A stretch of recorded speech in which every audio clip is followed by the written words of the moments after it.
67వ రాష్ట్ర స్థాయి school game federation under 14 touch rugby పోటీలలో మెదక్ జిల్లాకు బాలికల విభాగంలో 2వ స్థానం పొందింది. వెండి పతకం సాధించిందని కోచ్ కర్ణం గణేష్ రవికుమార్ తెలిపారు. ఈ నెల 10, 11, 12వ తేదీలలో మేడ్చల్ జిల్లా కేంద్రంలోని కేఎల్ఆర్ క్రికెట్ గ్రౌండ్లో జరిగిన పోటీలలో ఉమ్మడి తెలంగాణలోని 10 జిల్లాల పోటీలు పాల్గొనగా మెదక్ జిల్లా మంచి ప్రతిభ చూపి వెండి పతకం సాధించింది. ఫైనల్ పోటీల్లో మహబూబ్ నగర్ జిల్లాతో జరిగిన పోటీల్లో హోరాహోరీగా తలపడి 2వ స్థానం సాధించింది. నిర్వహించినటువంటి అండర్ 14 రగ్బీ బాలబాలికల రాష్ట్ర స్థాయి క్రీడోత్సవాలలో మెదక్ జిల్లా విద్యార్థినులు అత్యంత ప్రతిభ కనబర్చి నేడు ద్వితీయ బహుమతిని కైవసం చేసుకోవడం జరిగింది.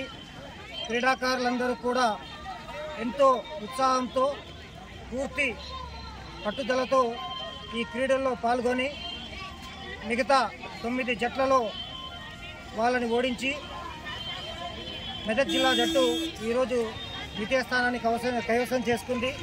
ఈ సందర్భంగా క్రీడాకారులకు మంచి తరబేతినిచ్చినటువంటి కోచ్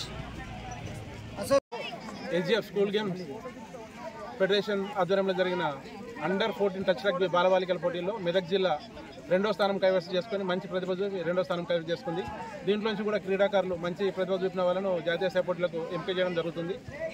ఈ నెల 20 నుంచి జరిగే జాతీయ స్థాయి పోటీలు ఒడిశాలోని భువనేశ్వర్లో జరుగుతున్నాయి. దాంట్లో కూడా మెదక్ జిల్లా క్రీడాకారులు ఖచ్చితంగా ఎక్కువ మంది ఎంపికై అక్కడ కూడా మంచి ప్రతిభ చూపి పథకాలు తేవాలని అనుకుంటున్నాను.